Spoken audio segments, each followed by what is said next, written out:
Good morning, good afternoon, good night. Welcome back to another episode of the Heart to Heart Podcast. As always, I'm the host, Gregory Hart, and we're in a new setup today, okay? We got a new chair, we got a new surrounding, we got new lights.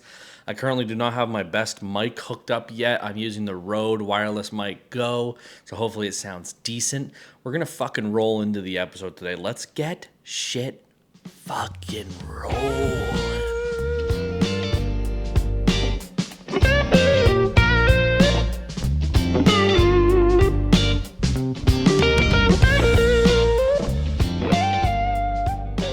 We're going to start the week off by talking about fucking Shane Gillis, okay? Let's just give the man a goddamn standing ovation, a Medal of Honor. Let's give him a fucking Purple Heart.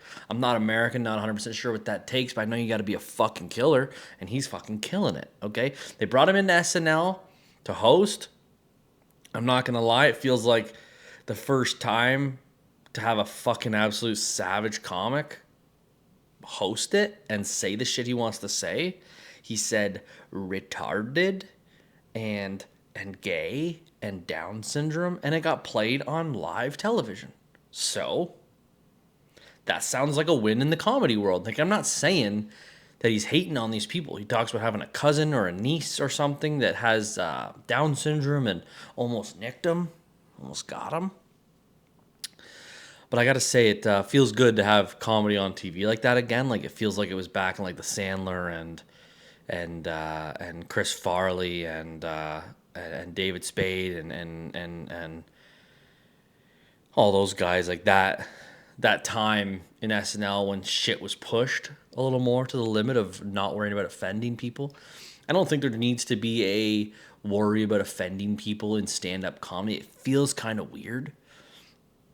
It feels like when you go to the Playhouse, like you decide to go to the Playhouse and then you fall down the slide and you get a little hurt and you're like, why the fuck did you put that slide there? Like, not as if like you came to this situation and this environment, you get what you get. It's kind of like, I'm going to sign up for the army. I got shot in the fucking leg and I'm upset about it. Like, I can't believe you sent me somewhere where I got shot. It's like you chose to be there and now you're getting what you chose. Like, going into a comedy show with the thought of you could be offended seems pretty fucking stupid. Like, you should probably, kick rocks and fucking find a new life, find a new thing to hang out and do. Maybe go hiking, hang out with some other fucking losers. You know what I mean? Losers. Now, Shane Gillis has been fucking killing it. On Bussin' with the Boys, on Rogan, on Constantly for Protect Our Parks, and he's been fucking just growing like a light bulb. You know what I mean? I don't know why it said light bulb, more like a ficus or like that. Both those probably grow pretty fucking slow, so he's not either of those. He's probably growing like a chia pet, like an overnight fucking boom. I'm excited to see where it goes. It seems like lately with the Matt Rife thing, like you grow really quick and then someone figures out a reason why you're a fucking scumbag. But he doesn't seem to be. I think everyone always knew what kind of comic he was leading into this, so I think he's going to continue to fucking grind and kill. Definitely on my list. I don't know what everyone's top 5 list is to go see comedians perform live. I've seen Segura. I've seen Bobby Lee. I want to start going to more of them, that's for sure. But Shane Gillis is probably my number 1 right now. I want to see Are You Garbage? I'd love to see Dave Chappelle. Theo Vaughn, Bert Kreischer. Those guys would all be fucking like my top. That's my top 4. Theo, Bert, Dave Chappelle, and Shane Gillis. I've seen Segura, Bobby Lee, like I said, and they were fucking killers. So I went and saw Nikki Glazer when I was in LA. I seen her perform. I seen Craig Robinson, who is Daryl on The Office. He is fucking hilarious, plays the piano. I don't know. I feel like if you're listening to this podcast, you have some kind of a love for comedy. Or you just love to be offended, I guess. I think that there's a big flex right now going in the fucking woke world. I think this is like, don't forget, this is the opinion of a fucking retard, an idiot, a fucking bum. Like, you're getting, Like, if this is your news source, you should probably reevaluate your entire life. But I think that my actual opinion is we went so, I don't like using like left or right, because like they all fucking mean different things nowadays. Like, who the fuck knows what side you're on and who gives a shit? But I feel like for so long we went so far into the I'm offended by everything, and I felt like it was such a fucking small population that was actually that offended by things. Oh, I forgot I was going to take these glasses off because I get a goddamn reflection in them. I think that like we went so far into like loving everyone no matter what, and that's fine. Like, I think that whoever you want to be, you can be. You're not going to bug me, but don't expect to either be a part of my life if I don't really care for you. Like, if you're a good fucking person, I think you're funny, you're fun to hang out with. I don't give a fuck what you identify as or what you do. If you're cool, you're cool. If you're not, you're not. And that's kind of the way it is. You either jive with someone or you don't. The idea that everyone needs to love everyone is kind of fucking ridiculous. There's a lot of really shitty people out there that I don't think that we should all have the right or have the issue not liking or thinking are fucking weirdos. But I think that we went so fast and so deep and aggressive to you're canceled, you're canceled, you're canceled, you're canceled, you're canceled. You said something wrong, you canceled. You did this, you canceled. I think that like Kevin Hart was going to host the Oscars, but said that he would hate his son or something to do with his son if he ever became out gay, and that was on a tweet from like fucking over like a decade ago, when no one gave a fuck if you said gay, and boom, no Oscars. And I think that they pushed it for so fucking long, so hard, and out of 100 people, I think 10 people actually gave a fuck about it being offended, and the other 90 just sat silent because they were also afraid of being shit on for it. And the comedians got so fucking sick of it that all of them have went a full fucking 180 flex and said, you either fucking cancel us all or you fucking deal with it. And they're all saying aggressive shit again, and they're all fucking saying wild stuff again. Dave Chappelle's shitting on transgender people. We got fucking Shane Gillis saying retarded and Down syndrome and gay, and I don't lean either way. I don't care. I think that when you're trying to make someone laugh, pushing the envelope is usually what does it. It's not just usually, hey, like I woke up this morning and had cereal, pretty wild. I used a fork. My mind goes to, this guy's fucking retarded. You know what I mean? Like, this guy should have used a spoon, but like the original sentence is how people think that people should speak to make you laugh, where the calling him a fucking idiot is the funny part. It's pushing the envelope. It's pushing the seam. It's I think that everyone has just gotten so deep. Don't forget I'm an idiot. So deep into, I don't know, wanting to be big or popular or famous or celebrity. And don't get me wrong, I'm a fucking podcaster who does stand-up comedy. I obviously want the fucking heat. I want the attention. I want to grow. I want to get bigger. I want to have money. I want to make money doing this. I want to do it full time. But at the same time, I want to do it to be happy. And the happiness isn't, I'm happy now. I'm okay with my job. I like my job. I love my wife. I love my dog. I love my house. And I sat down with my wife the other day and said, like,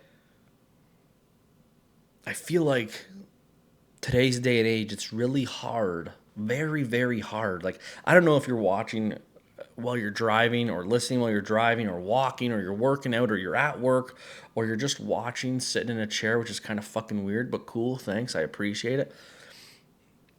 I feel like we have a very hard time just sitting down and being thankful for the shit that we have. Like, it's very easy to just get mad and defensive and worried about everything else that's going on. And Chevy, would you relax? I'm trying to podcast over here.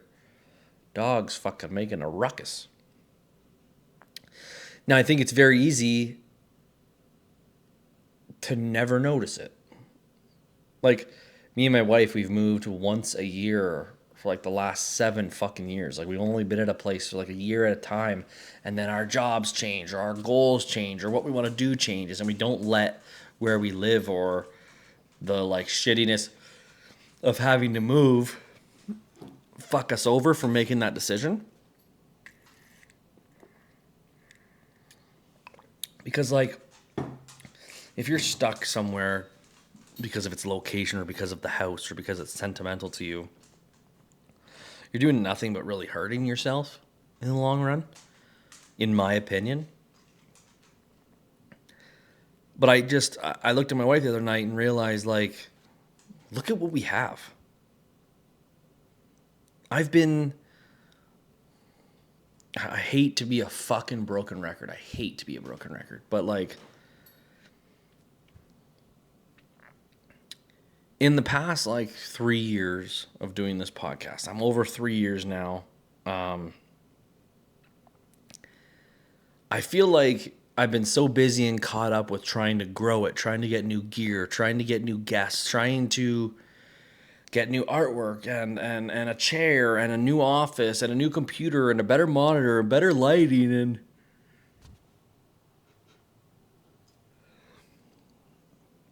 it got to the point where I never, ever sat down and just thought about what I have. I think we just get so hung up on what we want to be or where we want to get in life that we stop realizing how far we've already come. And I've always dealt with that, like, feeling in the back of your head of, like, being scared to not always. I'll explain. Like, I always have the thought in my head, like, you're not doing enough. You're not working hard enough. Why are you sitting around?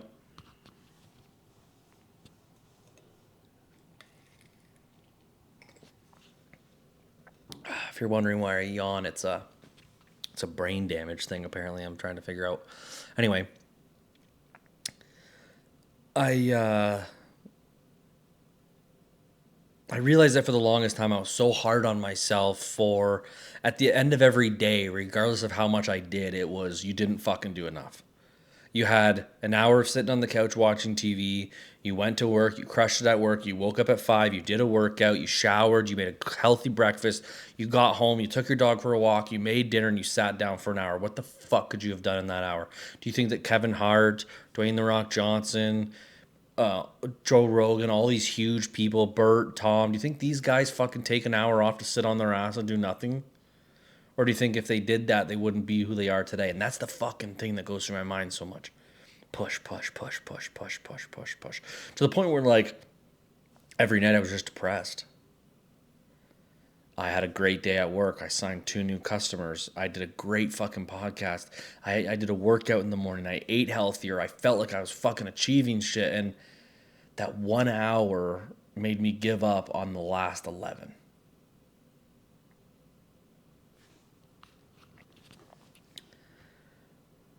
It took me a long time to start to realize that everyone does stuff at a different pace. I always still feel fairly guilty if I have a full day of doing fuck all, because I feel like it's just a waste of a day. This is a wild way to think, but I always think about, like, treating every day like a dog year.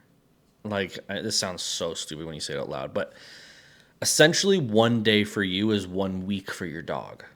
Okay, so when your dog is excited every single time you get home, even if you left for 2 seconds to grab the mail, he's fucking pumped to see you, because the 10 minutes you were gone was 2 fucking hours for him, or 3 hours for him, or 4. I don't know how the fucking math works, but it was a long time for him. And so he's pumped to see you again. He's excited. He's happy.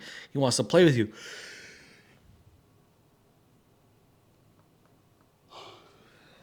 He wants to go outside. He wants to just spend time with you and be happy. And I realize that I want to spend my day like that, figuring it as if it's a week going past, or if I only have 7 years, or it's gone to the point where, like, on every Sunday, me and my wife, we plan our week. And the goal is, and it seems to work, is what we put on that schedule, we fucking do. There's no excuses. There's no ifs, ands, or buts. If you think that someday this week is going to be harder for you because you had you had an extra thing you had to do, or you had a later or earlier start at work, decide that on Sunday. You already know your schedule to the most part. Most people do. If you don't, that makes it a little more tricky. But you mostly know your schedule. You work a specific schedule at work or a rotation or whatever, but you know what you work that week. You know what things you have to do, whether or not it's your kid's hockey game or it's practice or it's dance or ballet or it's you're golfing in a simulator with friends or whatever it may be. You know what you're doing that week. There's stuff that comes up last minute, but fuck that stuff.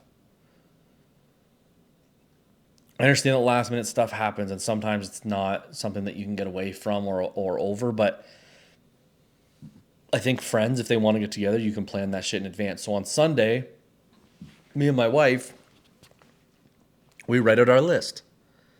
Monday morning, I want to wake up at 5 a.m. By 5:15, I want to be working out. Now we break it down to the minute, like in usually 10 to 20 minute segments. Like I wake up, I brush my teeth, I wash my eyes. Sounds weird, but I have really dry eyes. I need to clean my eyelids every single morning because they're fucked and I still have dry eye. And I don't know why I do it, but I have to do it. So I wash my eyes. I put on deodorant. I take my pill. I have a fucking antidepressant, Wellbutrin pill. I don't give a fuck. I'm not opposed to talking about it. If you have questions, let me know. I started it 2 fucking weeks ago. I take my pill, I put on my workout gear, and I get the fuck downstairs. Now, I don't put the pressure on myself anymore like I used to, that the workout has to be kill yourself. Push hard, grind, get through it, sweat your fucking bag off. If you didn't sweat, you didn't work hard enough. That's what I used to think. If you didn't fucking hurt after, you didn't work hard enough. And that's what I used to always put on myself. Now it's go on the treadmill for an hour or get on the bike for 20 minutes. Do your physiotherapy stretches to help your back. Do your rehab exercises to help your shoulders. And that's what I do. I get through my hour, done. Next on the schedule, shower. Okay? Make a healthy breakfast. Fill out your daily journal, which the journal is just me filling out the same day that I've put on my big whiteboard schedule, but down to the minute with places I want to go for work, because from 8 to 3, I'm at work. Go to work. Get this shit done. Get tasks done. Go to this customer. Do this.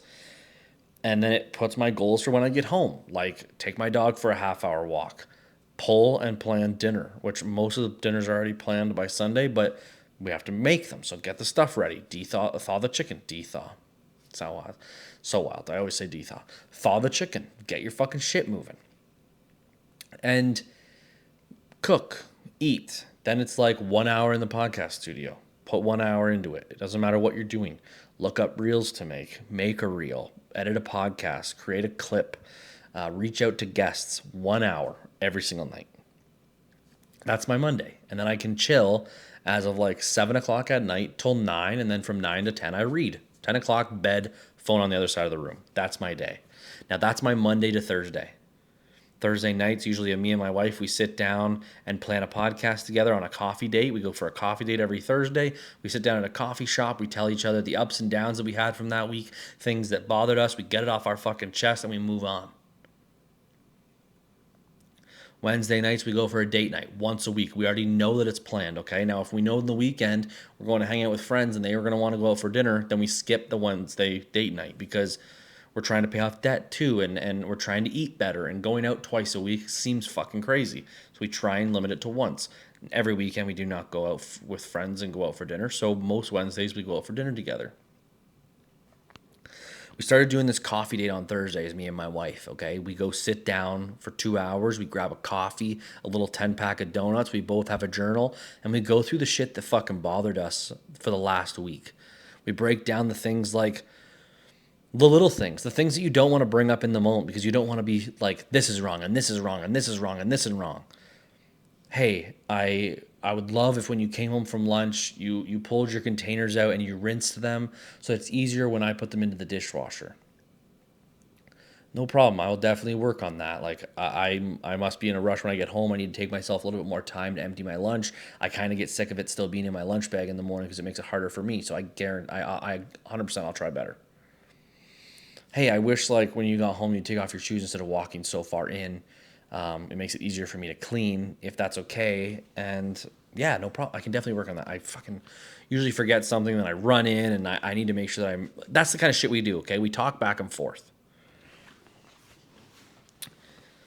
about the things that bother us that are not worth bringing up every fucking second they bother us. But we also don't want a month to go by of all these things. Then we get into one argument and then you're fucking sitting there, you're like, you didn't fucking rinse your goddamn plate and you walked across the whole house wearing your shoes and you don't fucking take out the dog enough. You don't clean up the hair. You don't do the laundry. You don't do the dishes. Then all of a sudden we're freaking the fuck out. We have a big fight or whoever. We don't do this because we have this fucking Thursday night thing, but you have a big fight and it's like, wow, I don't do anything right. My wife tells me there's a fucking billion things that I do wrong. I don't know how to fix this.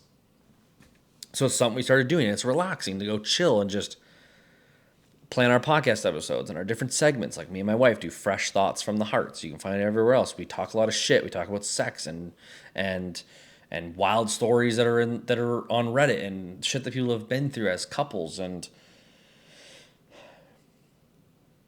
that's our week. And as of Friday, it's less strict. It's Friday, you still have to follow your schedule, but instead of 5 a.m., you wake up at 6. You do a nice stretch session or yoga for 30 minutes, have some breakfast, take off to work, come home. Friday evenings are chill. We don't have anything we need to do. We'll go hang out with friends if it's planned. We will tidy up a little thing here and there if it's planned. Saturday is just us doing what we want to do. Do you want to work on your Monet and selling shampoo and showing people how much it helps you and how much it's changed your hair? I want to do some podcast stuff. I want to edit and fuck around with the room. We just moved. We're editing the house. And then Sundays, it's always go get groceries. Well, we start by like making our list of everything we need for the meals we want to make that week. We go get groceries. We check the flyer app to make sure we're going to the place that has the most deals on the shit that we need. And we go get it. And then Sunday evenings, we make one big meal to have as lunch stuff. And then we chill. We hang out and we plan out our next week. It seems like a lot when you say it like this. It seems like boom, boom, boom, more. Like, holy fuck, this seems like a lot of work. But once you write it out and you get used to writing it out, the first time you write it out, like to really show the things that you actually want to get accomplished, you don't change a lot. It's not like every single Sunday you're writing a nice giant fucking list of the things you want to do, but you'll find out how you did the week before. Was 5 a.m. too early? Was an hour workout in the morning too much? Were you not a morning person? Should you work out in the afternoon after work? Or late at night when everyone's asleep? Maybe you have kids and you have to wait till they're asleep? I think it all came down to like us prioritizing what we want to get accomplished. And trust me, we are fucking humans. We have our days where we sit there and we're mad or disappointed in ourselves, or my wife cries, or I fucking am just mad and upset that we're not getting the shit done that we want to. Like, why are we still fucking nowhere? Because we don't realize how far we've come. I've watched my first episodes of these podcasts, and it's a wild difference in the way I speak, in the way I talk, in the way I edit, in the way it looks, in the surrounding area, in everything associated with it was so fucking crappy. But at the time, it was a start. I hate the idea that there's people out there, people that are listening to this right now that have goals or ideas or things that they want to do or accomplish, and they don't because they're scared or they don't think they're good enough. Or if you want to start a podcast or do stand-up comedy or fucking do any of these things that you're scared of, write it. Write it out how you want to do it. Get in front of a camera and fucking do it, and then look at it. If you hate it, do it again. If you love it, fucking post it and find out if someone else does. There's a lot of videos that I've posted that I'm like, that's not great, and then it fucking crushes. Me and my wife made a video in 4.5 minutes in a Zayre's parking lot, judging people for trying to walk into a door that was locked.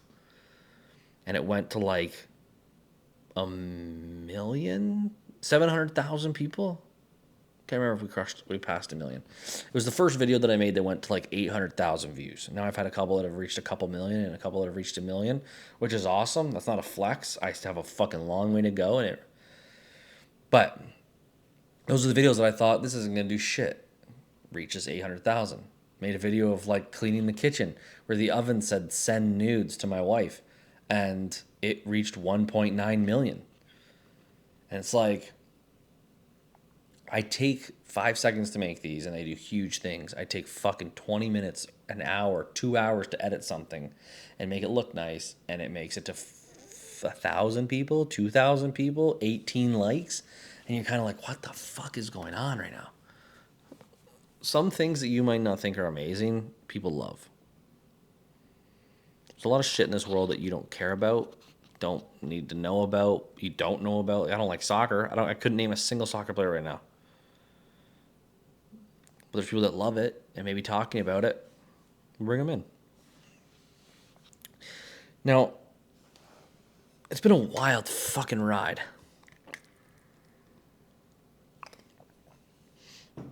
And like I said, it's very hard to sit down and think about the amazing things that you've done in the past how many years of your life. Whether or not busted your ass in times that were difficult. If you had kids at a young age and then you fucking grinded your ass to fucking get a great career and take care of them and grow and improve your life where no one ever fucking thought you could. But you still have the hard time to sit down and fucking enjoy it and acknowledge it and be happy with yourself. You still think about more.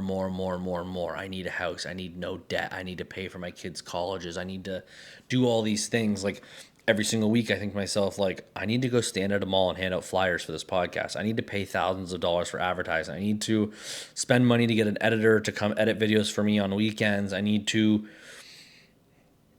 more. I don't think to myself, like, 3 years ago, I paid $900 a month to live in a farmhouse that barely had heat. You could hear the wind coming through the walls. We were living paycheck to paycheck. Now we live in a beautiful, brand new house. I have a massive fucking podcast studio with state-of-the-art equipment. My wife can do whatever she wants. She has great equipment. We have a beautiful TV and a beautiful dog and a beautiful yard, and we're healthy-ish. I say ish because my back is fucked. We're overweight. We're trying to get better. We're trying to improve. But it's hard to just sit down and think, like,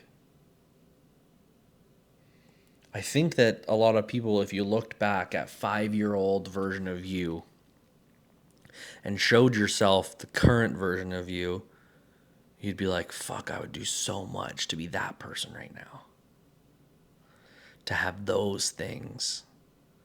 To have that opportunity to be in that shape, or to work at that job for that much money, or I could do so much with all that. Yet when you get there,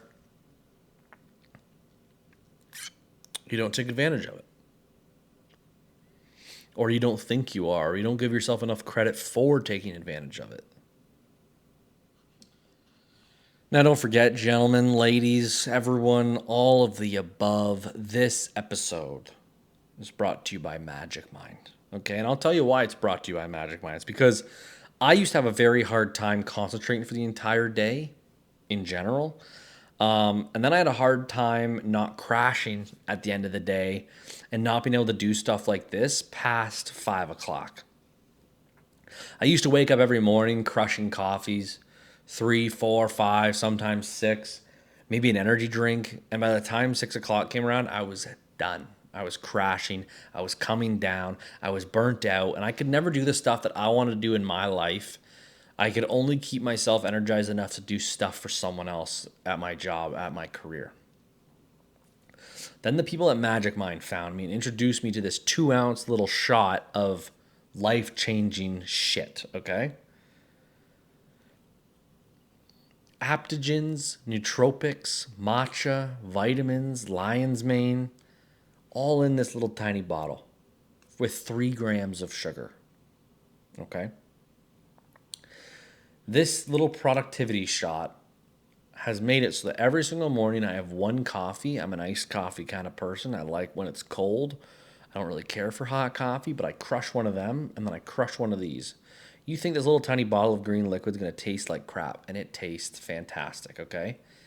There's a million protein shake, vitamin drinks, all this shit, AG1 that I've had, and it's just tough to get down, okay? Whether or not it's chalky or the taste, this is actually good. And I don't know how. I don't know what they did, but it's good. Do more, stress less, and elevate your mental clarity with Magic Mind, okay? And right now, my listeners can go to www.magicmind.com/heart2heart. That's HEART. No, that's www.magicmind.com/HEART, the number 2, HART, and use my code HeartHeart20. Again, HEART20, okay? To get yourself a whopping 56% off a subscription or 20% off a one-time purchase with the code HeartHeart20. Check it out and try it out for yourself. It's very easy for someone behind a camera to tell you that something is going to help you. But I'm telling you right now, I'm an ADHD-filled, non-organized basket case. And when I drink coffee, I become a spastic weirdo who's running around like a guinea pig, but only for 8 hours. And then I'm ready to go to sleep for 14. Okay? And this one little thing with natural ingredients, like vitamins, and all you have to do is crank this little 3 ounce, 2 ounce shot. I've drank more vodka in a night in shot glasses than this thing cost me every single morning, okay? And this thing has actually changed my days. I will continue to use this. I'll continue to believe in this, regardless if me and Magic Mind are working together. That's how much this thing means to me. Let's get back to the episode. One thing I really want to talk about today, which is such a wild change of pace. I think that's the thing about Heart to Heart Podcast is like you get a little bit of everything, okay? We talk about life. We talk about Shane Gillis fucking killing it on SNL. We talk about saving money and paying off debt. And I think that the biggest thing with that is if you could prioritize paying off debt the same way you do as paying a bill, like, hey, by the way, rent's due on the 31st. No matter what, you come up with a way to not spend money to make sure you have that money in your account. Now, if you did the same thing to pay off credit cards and loans and student debt, you'd be fucking out of debt a lot quicker. I'm trying my best. Okay, I'm trying my best. It's fucking hard. You develop this plan and then something comes up or something changes or a big expense happens or your car stops working or you need brakes or you need a furnace or you need something. It always happens. We're trying our best. We've written out a plan. I have notes in my phone that every single week that we get paid, it hits my phone. I know exactly how much goes to my account for bills. I know exactly how much we have to go for debt. And at the end of every single month, everything balances out. We're good to go. It takes a little while to get there, but just try.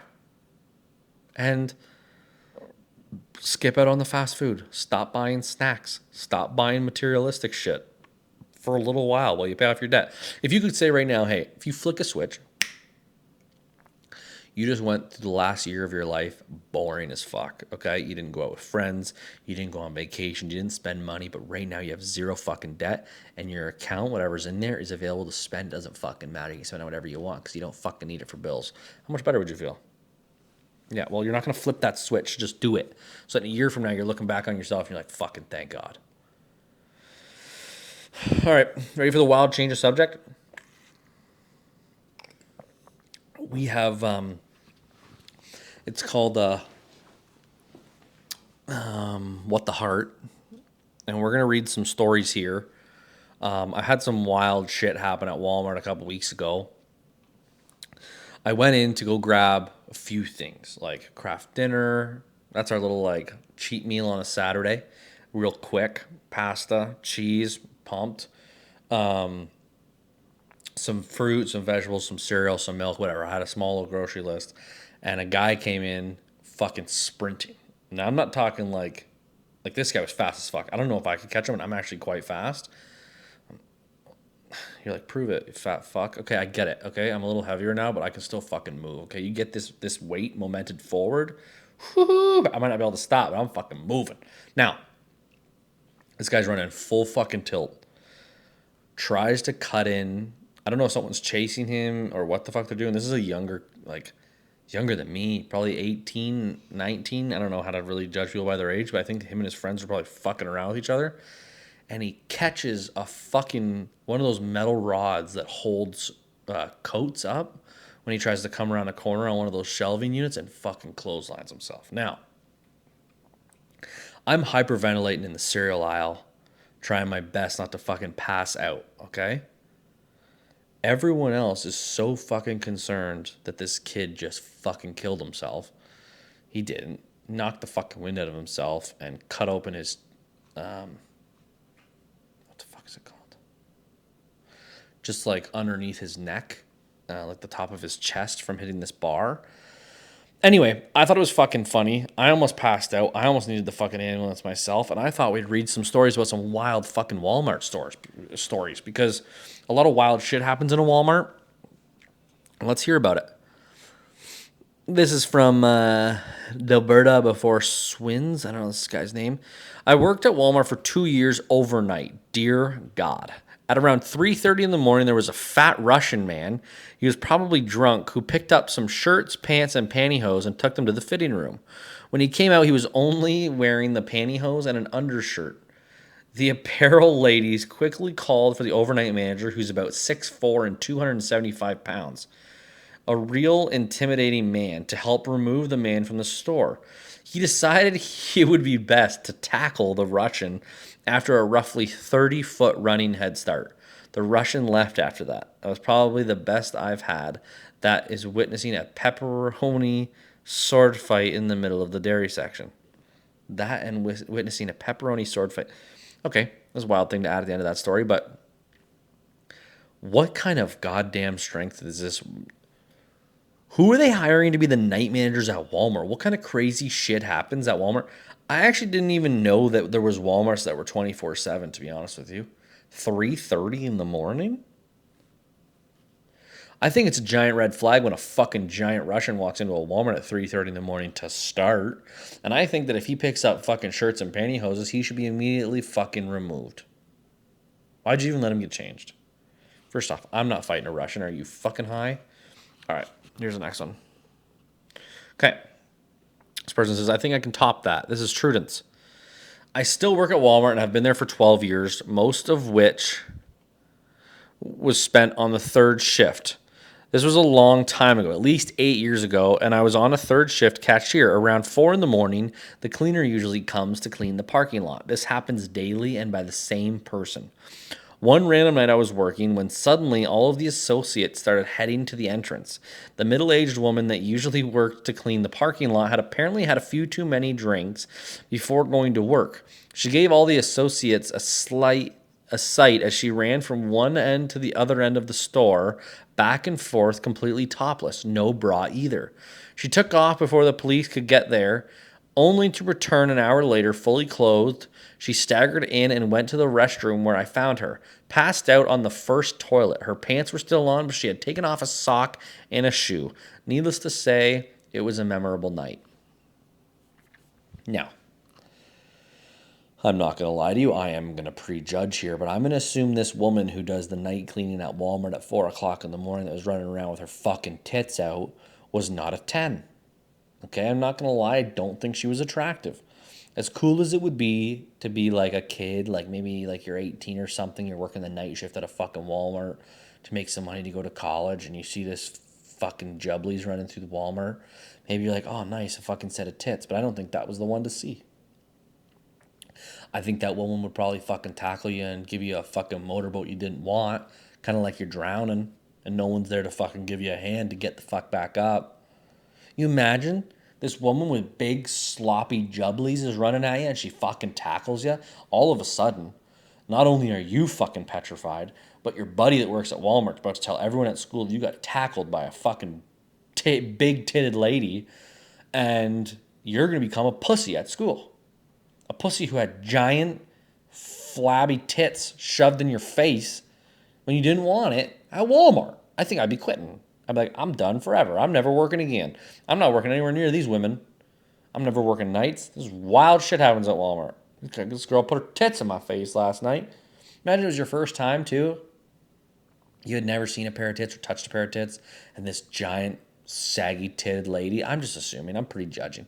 This giant, saggy-titted lady tackles you and rubs her fucking tits in your face, and now forever, the first tits you touched, felt, and saw, and the first motorboat you gave was to fucking drunk Diane, who was supposed to clean the parking lot, but fucking tackled your little ass and made you a bitch?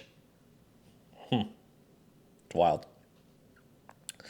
I haven't read this one, so hopefully this doesn't get weird. Melting Teeth. What a fucking wild name. This is Reddit. Wild universe here. I once saw an obese woman walk into the houseware department and start shoplifting by stuffing things into her sweatpants. I was with a friend and we gave each other the holy fuck, we have to see this shit look. So we walked a few feet to get a better angle when it becomes apparent that she's not just putting the things in her pants, she's very clearly reaching in further and shoving them up her snatch. I love when they call a vagina a snatch. What a wild thing. We know she wasn't just putting them between her legs because she took an 8-inch Oneida knife and put it in her pants without a bulge.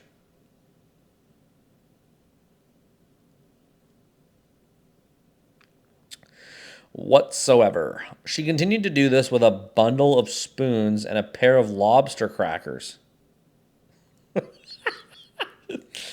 My friend and I just stood there mortified until she shoved an unboxed bodium in her cleavage and left the store. Either RFID can't pass through flesh or she has a Cooper-lined vagina because the sensors did not go off. Okay. This is a fucking story to unpack, okay? Now, let's break this down. Imagine you're at the same Walmart.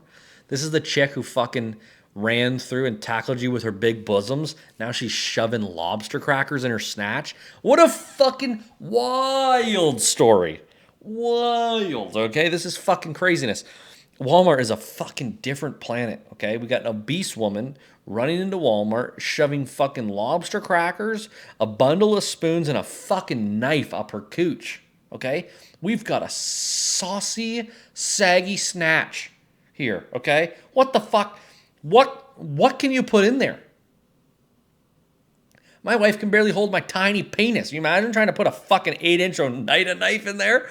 Whoa! That's fucking craziness. This is hilarious. And then puts a bodium in her fucking cleavage. What's an unboxed bodium?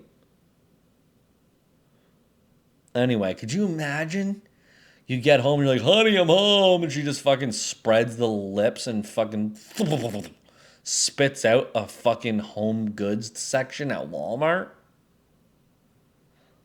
This woman's done this before, and I bet you that vagina is fucking beat. Beat! Okay? Beat up. Beat that beat up. Beat that box up. This woman has put some wild shit inside her. You imagine you're her husband, you have to try and get your dick in there? You better have a fucking 8-inch sword that's 4 inches in diameter because she's putting fucking lobster crackers and spoons in there. Imagine you had to use that. What if she has kids? Okay, now kids are eating with a bundle of spoons that have been in their mom's snatch. You imagine you're having a nice... First off, you think this woman's classy enough to even have lobster? To fucking need lobster crackers? You're at a fucking woman's house. You're having a nice dinner. We're telling wild stories, the craziest thing we've ever done in our life. And you're having lobster. You're cracking it. And she goes, hey, I got something crazy. Those lobster crackers, I stole them from Walmart by shoving them in my pussy. What do you think? Can you tell the difference in the smell between that and the lobster? What a wild story. That's craziness. I love that. First comment. This sounds like a professional shoplifter. Likely she wasn't obese, or at least that obese, and those were special clothes designed to hide stuff. Pros have special gadgets like Faraday bags and clothing with secret pockets and compartments, possibly, but unlikely using her vag. Don't ruin the fucking story, dude. Fuck you and your comment. Thank God, because the idea of stuffing an 8-inch knife into a vagina is just horrifying. It probably had a fucking cover on it. It's fine. I want to see her steal lobsters. Yeah, here's some lobsters fresh on my pussy. Okay, last one. Okay, we're out of here. One Halloween night in my teenage years, my friend and I dressed up in monkey suits and acted like we were normal shoppers. Hilarity ensued as we tried on clothes and pretended to pick out bananas. The looks were priceless. The little girl followed us around for a while, and finally she asked us if we could have a hug. She could have a hug. It was really cute and all, but I wondered why the hell she wasn't trick-or-treating. This is a stupid story. We're not ending on that. I'm a paramedic and I've responded to Walmart several times. Recently, I had a 17-year-old OD on heroin in the parking lot while putting her merchandise in her trunk of her car. The people that saw her go down said she sawed back and forth, then went unconscious. When we found her, she was still standing but was bent at the waist with her head in the trunk like an ostrich hiding in the sand. Gave her Narcan and saved her. Excuse me, paramedic. Don't you dare talk about a 17-year-old ODing on fucking heroin and then refer to her looking like an ostrich taking her fucking head out of the sand. There is a rabid pack of homeless people that will infiltrate the Walmart. One will cause a ruckus to attract security, while the rest chug mouthwash and Robitussin. One day they did this, and I responded to a chick that drank a liter of Listerine and 2 bottles of Tussin while they were kicking them out. She had a seizure. I think that's enough of this for today. Yeah. All right, one more. Sorry about the wait. Okay, last one. One of the rabid homeless couldn't poop because he did too much heroin for too long. After multiple days of not pooping, he started to get abdominal pain. As a seasoned junkie, he knew that he had to expel the growing log jam festering in his bung piece. Who the fuck says that like that? So he took a shit ton of laxatives and waited until it kicked in. He then went to the Walmart restroom and unleashed the fury. He shit so hard, so fast, and so much that he dropped his blood pressure and passed out. On his way to the floor, he cracked his head on the TP dispenser and opened a gash on his face. The Walmart workers called us for a passed out guy on the toilet. We find a junkie on the floor, bleeding, poop everywhere, while mumbling incoherently. That's all the Walmart stories I have. I fucking love my job. Okay, hold the fucking phone here. I'm more worried about being a seasoned junkie. He knew he had to expel the growing logjam festering in his bung piece. Is that how paramedics are supposed to tell stories? He had a festering log jam in his bung piece. You imagine having to fucking read that at a court case because this guy died? He was festering a log jam in his bung piece. Like, what? Life is wild. Life is wild. Walmart's a crazy place. I might tell fucking crazy Walmart stories every episode. Okay? I appreciate all you. I appreciate your time. I appreciate you watching the episodes. Please like and subscribe on YouTube. Rate, review, and subscribe on iTunes and Spotify. Give us a star rating on Spotify. And share this episode to a friend if you think that they would enjoy it. If they would enjoy it. Do they like comedy? I don't know if I'm a comedian or a comic or whatever the fuck you want to call me, but congratulations to Shane Gillis on fucking killing it. Okay? To leave us out here, I'm going to do a heartivation. If you want your life to change and you want to do better, stop being a fucking loser. Okay? Don't wake up every morning being a bum, not getting up at a decent time, rushing to work, eating like shit, and saving no money. Stop being a fucking bum your whole life, okay? I'm here for you. I'm here if you need me. Just kidding. Figure it out yourself, you fucking bum. Okay, I love you. I love you. Happy heart, heart happy, heart to heart. Let's fucking roll. See you on episode 68.